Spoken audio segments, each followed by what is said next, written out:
Hello, welcome back to my channel Saikshu. ನನ್ನ ಚಾನಲ್ನ subscribe ಮಾಡ್ತಾ ಇದ್ದೀರಾ? Thank you very much. Please ಹೀಗೆ ಸಬ್ಸ್ಕ್ರೈಬ್ ಮಾಡ್ತಾಯಿರಿ. ಇವತ್ತಿನ ವಿಡಿಯೋದಲ್ಲಿ ನಾನು ಚಿಕನ್ ಫ್ರೈ ಹೇಗೆ ಮಾಡೋದು ಅಂತ ತೋರಿಸ್ಕೊಡ್ತೀನಿ. ಎಲ್ಲರೂ ಮಾಡ್ತೀರಾ, but this is my style. So ಈಗ ಫಸ್ಟು ಚಿಕನ್ ಫ್ರೈಗೆ ಏನು ಬೇಕಾಗತ್ತೆ, ಚಿಕನ್ ಬೇಕಾಗತ್ತೆ. ಸೊ ನಾನು ನಮ್ಮ ಮನೇಲಿ ಇಬ್ಬರೇ ಇರೋದ್ರಿಂದ 1/2 kg ಚಿಕನ್ ತೊಗೊಂಡಿದ್ದೀನಿ. ಆ್ಯಂಡ್ ಚಿಕನ್ ಫ್ರೈ ಮಾಡೋದಕ್ಕೆ ಆನಿಯನ್ಸ್ ಬೇಕು, ಟೊಮ್ಯಾಟೊ ಬೇಕು, 1 ಲೆಮನ್, ಕರಿಬೇವಿನ ಸೊಪ್ಪು ಆ್ಯಂಡ್ ದೆನ್ ಕೊತ್ತಂಬರಿ ಸೊಪ್ಪು ಕೂಡ ಬೇಕಾಗತ್ತೆ. ಇದನ್ನೆಲ್ಲ ನಾವು ಕಟ್ ಮಾಡ್ಕೋಬೇಕು. ಅದಕ್ಕೂ ಮುಂಚೆ ಒಂದು ಬೌಲ್ನ ಸ್ಟವ್ ಮೇಲೆ ಇಟ್ಟು ಸ್ಟವ್ ಆನ್ ಮಾಡ್ಕೊಳ್ಳಿ. ಅದಕ್ಕೆ ಒಂದು ಸ್ವಲ್ಪ ಆಯಿಲ್ ಹಾಕ್ಕೊಳ್ಳಿ, ಯಾಕಂದರೆ ಚಿಕನ್ ಬಾಯ್ಲ್ ಮಾಡೋದಕ್ಕೆ ಬೇಯಿಸೋದಕ್ಕೆ ಮಾತ್ರನೇ ಇದು. ಅದಾದಮೇಲೆ ಚಿಕನ್ ಹಾಕ್ಕೊಳ್ಳಿ ಅದರೊಳಗಡೆ. ಸೊ ಒಂದು ಸ್ವಲ್ಪ ಬಿಸಿ ಆಗಿದ ತಕ್ಷಣ ವಾಶ್ ಮಾಡ್ಕೊಂಡು ಇಟ್ಕೊಂಡಿರ್ತೀರಲ್ವ ಚಿಕನ್, ಅದನ್ನು ತೊಗೊಳ್ಳಿ. ಅದರಲ್ಲಿ ನೀರು ಇಲ್ಲದೆ ಇರೋ ಥರ ನೋಡ್ಕೊಳ್ಳಿ. ಬಿಕಾಸ್ ಎಣ್ಣೆಗೆ ನೀರು ಹಾಕಿದ್ರೆ ಮತ್ತೆ ಏನಾಗುತ್ತೆ ಅಂತ ನಿಮಗೆ ಗೊತ್ತಿದೆ. ಸೊ ನಿಧಾನವಾಗಿ ಅದರೊಳಗಡೆ ಚಿಕನ್ನ ಹಾಕ್ಕೊಳ್ಳಿ. ಚಿಕನ್ ಹಾಕ್ಕೊಂಡಿದ್ದ ತಕ್ಷಣ ಅದನ್ನು ಮಿಕ್ಸ್ ಮಾಡ್ಕೊಳ್ಳಿ. ಒಂದು ಕಡೆಯಿಂದ ಎಲ್ಲ ಮಿಕ್ಸ್ ಮಾಡ್ಕೊಳ್ಳಿ. ಸೊ ದೆನ್ ಆಫ್ಟರ್ವರ್ಡ್ಸ್ ಅದಾಗಿದ ತಕ್ಷಣ ಅದಕ್ಕೆ ಮಸಾಲೆಗಳು ಹಾಕಬೇಕಾಗತ್ತೆ. I add only 2 masalas for this. One is chicken fry masala, another one is ginger garlic paste. So ginger garlic paste ಬಂದು ಚಿಕನ್ ಫ್ರೈ ಮಸಾಲ ನಾನು ಹಾಕ್ತಾಯಿದ್ದೀನಿ. ಚೆನ್ನಾಗಿ ಸ್ಪ್ರೆಡ್ ಆಗೋ ಥರ ಹಾಕ್ಕೊಳ್ಳಿ. 10 rupees ಪ್ಯಾಕೆಟ್, ಅದು 2 ಪ್ಯಾಕೆಟ್ ಹಾಕ್ತಾಯಿದ್ದೀನಿ ನೋಡಿ. ಸೊ ದೆನ್ ಅದು ಹಾಕಿದ ತಕ್ಷಣ ಲೋ ಫ್ಲೇಮಲ್ಲೇ ಇರಲಿ, ಇಲ್ಲಾಂದರೆ ಸೀದ್ ಹೋಗುತ್ತೆ. ಅದು ಹಾಕಿದ ತಕ್ಷಣ ಚೆನ್ನಾಗಿ ಮಿಕ್ಸ್ ಮಾಡ್ಕೊಳ್ಳಿ. ಅದಾದಮೇಲೆ I told you ginger garlic paste. ನಾನು ನಿಮಗೆ ಪ್ರೀವಿಯಸ್ ವೀಡಿಯೋನಲ್ಲೇ ಹೇಳಿದ್ದೀನಿ, ಮನೇಲಿ ಮಾಡಿರೋ ಜಿಂಜರ್ ಗಾರ್ಲಿಕ್ ಪೇಸ್ಟ್ ತುಂಬ ಚೆನ್ನಾಗಿರುತ್ತೆ. ಬಟ್ ನನಗೆ ನಿಜವಾಗ್ಲೂ ಮಾಡ್ಕೊಳ್ಳೋದಕ್ಕೆ ಟೈಮ್ ಇಲ್ಲ. So only I am using packets. ನಿಜವಾಗ್ಲೂ ಅದು ಹೆಲ್ದಿ ಅಲ್ಲ, ನನಗೂ ಬೇಜಾರಾಗ್ತಾ ಇರುತ್ತೆ. ಬಟ್ ನೋ ಅದಗೋ ಜಿಂಜರ್ ಗಾರ್ಲಿಕ್ ಪೇಸ್ಟ್ ಹಾಕಲೇಬೇಕು. ಬೆಳ್ಳುಳ್ಳಿ ಎಲ್ಲ ಬಿಡಿಸ್ಕೊಂಡು, ಶುಂಠಿ ಎಲ್ಲ ಕ್ಲೀನ್ ಮಾಡಿಕೊಂಡು ಪೇಸ್ಟ್ ಮಾಡ್ಕೊಳ್ಳೋಷ್ಟು ಟೈಮ್ ಇಲ್ಲ ನನಗೆ. ಸೊ ಅದು ಹಾಕಿದ ತಕ್ಷಣ ಚೆನ್ನಾಗಿ ಫ್ರೈ ಮಾಡ್ಕೊಳ್ಳಿ. ಆ ಮಸಾಲೆ ಎಲ್ಲ ಚಿಕನ್ಗೂ ಮಿಕ್ಸ್ ಆಗಬೇಕು. ಸೊ ಅದಾಗಿದ ತಕ್ಷಣ ಯೂಶಲಿ ನಾವು ಯಾವುದೇ ಒಂದು ಫುಡ್ ಐಟಮ್ ಬಾಯ್ಲ್ ಮಾಡಬೇಕಾದ್ರೆ ಅದಕ್ಕೆ ಪ್ಲೇಟ್ ಮುಚ್ಚಿಬಿಡಿ. And then started chopping onions. ಅಲ್ಲಿ ನೋಡಿ ಎಷ್ಟು ಚೆನ್ನಾಗಿ ಪ್ರಕಾಶ್ ಸಿಪ್ಪೆ ತೆಗ್ದಿದ್ದಾರೆ. ಅದನ್ನೆಲ್ಲ ತೆಗೆದುಬಿಟ್ಟು ನಿಧಾನವಾಗಿ ನಾನು ಆನಿಯನ್ಸ್ನ ಕಟ್ ಮಾಡ್ಕೋತಾ ಇದ್ದೀನಿ. ನಿಮಗೆ ಹೇಗೆ ಬೇಕೋ ಹಾಗೆ ಕಟ್ ಮಾಡ್ಕೊಳ್ಳಿ. ಸೊ ನಾನು ಚಿಕ್ಕದಾಗಿ, ತುಂಬ ಚಿಕ್ಕದಾಗಿ ಕಟ್ ಮಾಡ್ಕೋತಾ ಇಲ್ಲ. ನಾವು ತಿಂತಾ ಇರಬೇಕಾದ್ರೆ ಆನಿಯನ್ಸ್ ನಮ್ಮ ಬಾಯಿಗೆ ಸಿಕ್ಕಿದ್ರೆ ತುಂಬ ಚೆನ್ನಾಗಿರುತ್ತೆ. ಸೊ ಒಂದು 3 ಆನಿಯನ್ಸ್ನ ಕಟ್ ಮಾಡ್ಕೊಂಡಿದ್ದೀನಿ. ಆ ಕಡೆಯಿಂದ ನಿಮ್ಗೆ ವ್ಯೂ ಚೆನ್ನಾಗಿರಲಿಲ್ಲ ಅಂತ ಅನಿಸ್ತು. So I placed camera in front of me and I started chopping onions. ನೋಡ್ತಾ ಇದ್ದೀರಲ್ವಾ, ಈ ಸೈಜ್ ಆನಿಯನ್ಸ್ನ ಕಟ್ ಮಾಡ್ಕೋತಾ ಇದ್ದೀನಿ. ನಿಮ್ಮ ಇಷ್ಟ. ಎಷ್ಟು ಟಯರ್ಡ್ ಆಗಿದ್ದೀನಿ. ಸೊ ಮತ್ತು ಆನಿಯನ್ಸ್ ಕಟ್ ಮಾಡ್ತಾನೇ ಇದ್ದೀನಿ. ಇನ್ನು 3 to 4 ಆನಿಯನ್ಸ್ ತೊಗೊಂಡಿದ್ದೀನಿ. ಆನಿಯನ್ಸ್ ಎಲ್ಲ ಕಟ್ ಮಾಡಿ ಆದಮೇಲೆ you can take tomatoes. So ಇನ್ನೊಂದು ಬೌಲ್ ಸ್ಟವ್ ಮೇಲೆ ಇಡ್ತಾಯಿದ್ದೀನಿ. ಸ್ಟವ್ಗೆ ಈಗ ಒಂದು ಸ್ವಲ್ಪ ನಿಮ್ಗೆ ಎಷ್ಟು ಬೇಕೋ ಅಷ್ಟು ಆಯಿಲ್ ಹಾಕ್ಕೊಳ್ಳಿ. ಹಿಂದೆ ನಾನು ಚಿಕನ್ ಹಾಕಬೇಕಾದ್ರೆ ಒಂದು ಸ್ವಲ್ಪ ಮಾತ್ರ ಆಯಿಲ್ ಹಾಕ್ಕೊಂಡಿದ್ದೆ, ಯಾಕಂದರೆ ಅದನ್ನು ಬಾಯ್ಲ್ ಮಾಡಬೇಕಿತ್ತು. ಇದು ಫ್ರೈ ಮಾಡೋದ್ರಿಂದ ಆಯಿಲ್ ಹಾಕ್ಕೊಳ್ಳಿ. ಆ್ಯಂಡ್ ಅದಕ್ಕೆ ನಾನು ಬೆಳ್ಳುಳ್ಳಿ ಹಾಕ್ತಾಯಿದ್ದೀನಿ. ಇಟ್ ಈಸ್ ಆಪ್ಷನಲ್, ಬೇಕಾದರೆ ನೀವು ಹಾಕ್ಕೊಳ್ಳಿ, ಇಲ್ಲಾಂದರೆ ಬೇಡ.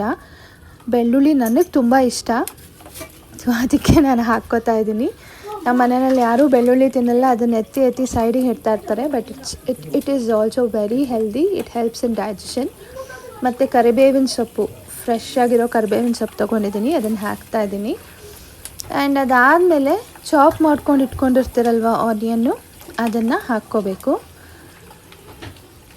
So then after this one tomatoes ಕೂಡ ಹಾಕ್ತೀನಿ. ನಾನು 1-2 ಟೊಮ್ಯಾಟೊ ತೊಗೊಂಡಿದ್ದೀನಿ, ಅದನ್ನು ಚಾಪ್ ಮಾಡ್ತಾಯಿದ್ದೀನಿ. ಇದು ಟೊಮ್ಯಾಟೋಸ್ ತುಂಬ ಚಿಕ್ಕದಾಗಿ ಕಟ್ ಮಾಡಿಕೊಂಡ್ರೆ ಚೆನ್ನಾಗಿರುತ್ತೆ. ಫ್ರೈ ಕೂಡ ಬೇಗ ಆಗುತ್ತೆ.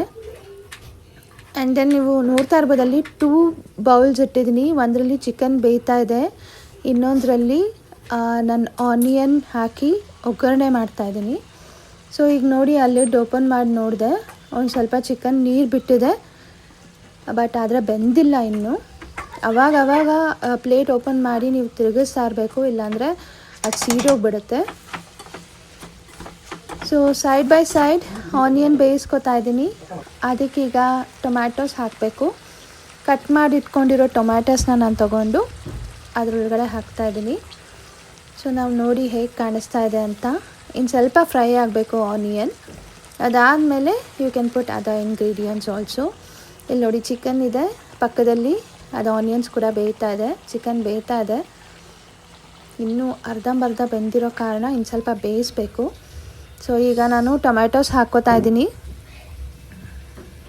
ನೋಡ್ತಾ ಇದ್ದೀರಾ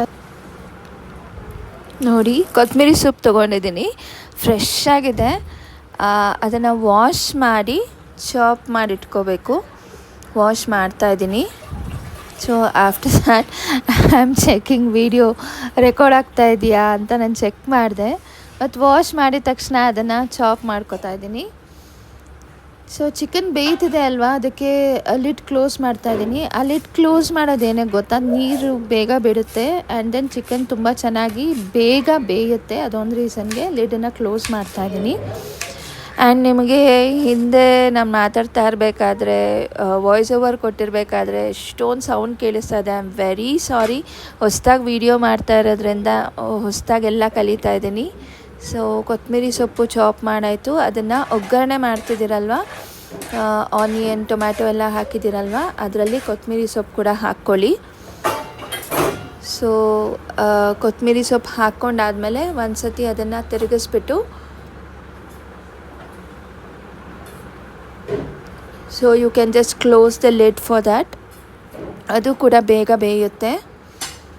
ಆ್ಯಂಡ್ ನಾನು ಹಿಂದೆ ಹೇಳ್ತಿದ್ದೆ ನಿಮಗೆ, ನನ್ನ ಮಗು ಪ್ರಕಾಶ್ ಮಾತಾಡೋದೆಲ್ಲ ಕೇಳಿಸ್ತಾ ಇದೆ ಅಂತ. I am very sorry about that. ಇನ್ನೂ ವೀಡಿಯೋಸ್ ಮಾಡ್ತಾ ನಾನು ಹಲವಾರು ವಿಷಯಗಳನ್ನ ಕಲ್ತ್ಕೊಂಡು ನಿಮಗೇನು ಪ್ರಾಬ್ಲಮ್ ಆಗದೆ ಇರೋ ಥರ ನೋಡ್ಕೋತೀನಿ. ಸೊ ನಾವು ಯು ಕ್ಯಾನ್ ಸಿ ಸ್ವಲ್ಪ ಹೊತ್ತು ಆದಮೇಲೆ ನಾನು ಏನು ಮಾಡಿದೆ, ಚಿಕನ್ಗೆ ಅರಿಶಿನ ಪುಡಿ, garam masala powder, coriander powder and then chilli powder, ಇದಿಷ್ಟೂ ಹೋಮ್ ಮೇಡ್. ನಾನು ಹೊರಗಡೆಯಿಂದ ಅಂಗಡಿಯಿಂದ ತರಿಸಿ ಹಾಕಿರೋದು ಯಾವುದು ಅಂದರೆ ಚಿಕನ್ ಫ್ರೈ ಮಸಾಲ ಮತ್ತು ಜಿಂಜರ್ ಗಾರ್ಲಿಕ್ ಪೇಸ್ಟ್ ಅಷ್ಟೇ. ಇನ್ನೇನೇ ಹಾಕಿದ್ರೂ ನಾನು ಚಿಕನ್ಗೆ ಅಥವಾ ಮನೇಲಿ ಮಾಡೋ ಐಟಮ್ಸ್ಗೆ ನಾನು ಮನೆಯಲ್ಲಿ ಮಾಡಿರೋ ಪೌಡರ್ಸ್ನೇ ಯೂಸ್ ಮಾಡ್ತೀನಿ. ಸಾಂಬಾರು ಪುಡಿ ಆಗಿರ್ಬೋದು, ಧನಿಯಾ ಪುಡಿ ಆಗಿರ್ಬೋದು, ಅರಿಶಿನ ಪುಡಿ, ಏನೇ ಇದ್ದರೂ ಮನೆಯಲ್ಲೇ ಮಾಡೋದು. ಸೊ ನಾವು ಇದನ್ನು ಚೆನ್ನಾಗಿ ಮಿಕ್ಸ್ ಮಾಡ್ತಾಯಿದ್ದೀನಿ. ಇನ್ನೂ ಸ್ವಲ್ಪ ಬೇಯಬೇಕು. So again I am closing the lid and letting it, ಅದನ್ನು ಬೇಯಕ್ಕೆ ಬಿಡ್ತಾಯಿದ್ದೀನಿ.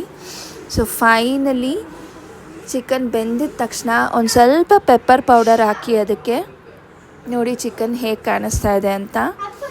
ಅದ್ರ ಜೊತೆ ನಾನು ಪರೋಟ ಮಾಡಿಕೊಂಡೆ ಆ್ಯಂಡ್ ರೈಸ್ ಕೂಡ ಮಾಡಿದ್ದೆ. The combination was superb. ನಿಮಗೂ ಬೇಕಾದರೆ ಹೇಳಿ, ನಾನು ಮಾಡ್ಕೊಂಡು ಬಂದು ಕೊಡ್ತೀನಿ.